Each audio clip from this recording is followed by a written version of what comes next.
ये आकाशवाणी गोरखपुर है। अब रमासभे शिवानी अरोरा से समाचार सुनी। उच्चतम न्यायालय में आज नीट यूजी परीक्षा से जुड़ल कई याचिका पर सुनवाई भयल। मुख्य न्यायाधीश डी.वाई. चंद्रचूड़, न्यायमूर्ति जे.बी.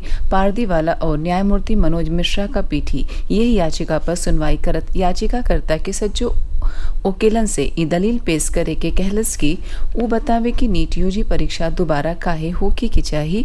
एकरे सतही न्यायालय राष्ट्रीय परीक्षा एजेंसी से कहलस कि जो त परीक्षा की पवित्रता प्रभावित भयल हौ तो दोबारा से परीक्षा जरूरी हौ।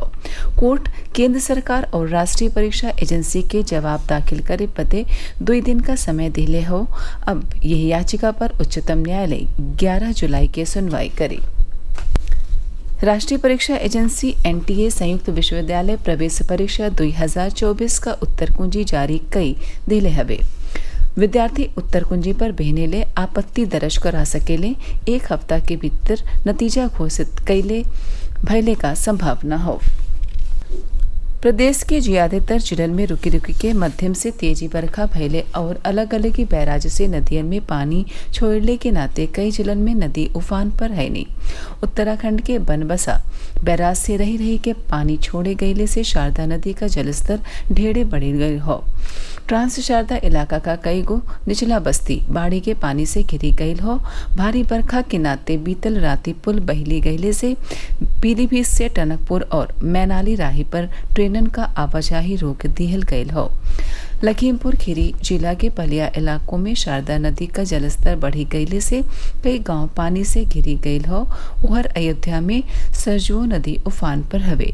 नदी का जलस्तर हर घंटा 1 सेंटीमीटर के रफ्तार से बढ़ी रहल हो।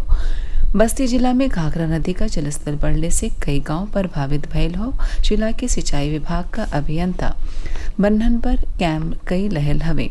कुशीनगर के खड्डा तहसीली इलाका में गंडक नदी का जलस्तर बढ़ने से कई गांव में बाढ़ का खतरा बढ़ी गईल हो। उहर बलरामपुर में राप्ती नदी खतरा के चिन्ह से ऊपर बही रहल हो। यह बीच मौसम विभाग बहने पश्चिमी और पूर्वी उत्तर प्रदेश के कई हिस्सन में गरज चमक के साथ बरखा भयले का अनुमान जतवले हो। प्रदेश के कछु जिलन में बाढ़ी के अनीसा के देखत मुख्यमंत्री योगी आदित्यनाथ संबंधित जिलन के अधिकारियन के पुरहर तत्परता से रहती कार्य चलवले का निर्देश दिले हवे। मेघालय का राज्यपाल फागू चौहान आज भिन्न ही लखनऊ में मुख्यमंत्री योगी आदित्यनाथ से उनके सरकारी आवास पर शिष्टाचार भेंट कैले। आजमगढ़ और मिर्जापुर मंडल के सांसद और विधायक को मुख्यमंत्री से मुलाकात कैली। यही दौरान मुख्यमंत्री योगी आदित्यनाथ यह दोनों मंडल के सांसदन और विधायकन से उनके क्षेत्र में हो रहे विकास कार्य का जानकारी लिहली। वहां के कैले की सज्जो जनप्रतिनिधि विकास कार्य का निगरानी कैली के साथ ही जन कल्याणकारी योजना का लाभ हर पात्र मनैले पहुंचावे।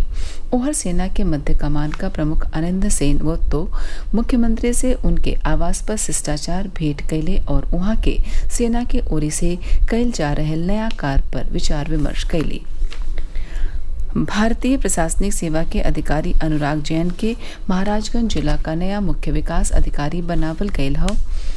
ऐसे पहले वो अम्बेडकर नगर जिला का मुख्य विकास अधिकारी रहले। प्रार्थना ऐश्वर्या के अम्बेडकर नगर जिला का मुख्य विकास अधिकारी बनावल गयल हो।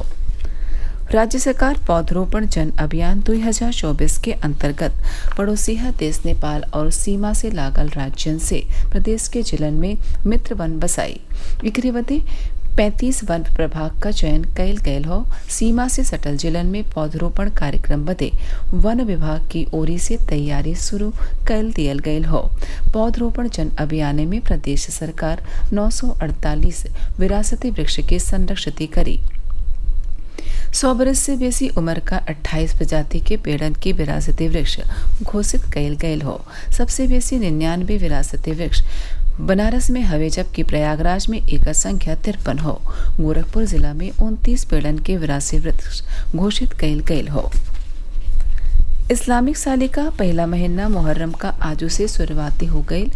ये महीना के गम के महीनों कहल जाला। हजरत मोहम्मद साहब का नवासा हजरत इमाम हुसैन और उनके 71 साथियन का शहादती यही महीना में भइल रहे। यह महीना के गम के तौर पर मानल जाला। ओहर गोरखपुर में मुहर्रम महीना का पहला तारीख के इमामबाड़ा स्टेट का चारों फाटक खोली दिहल गये। इमामबाड़ा स्टेट का गश्ती जुलूस मुहर्रम के तीसरी तारीख से शुरू हुई, जबकि 5वां, 9वां और 10वां मुहर्रम के मियाँ साहब का शाही जुलूस निकालल जाई।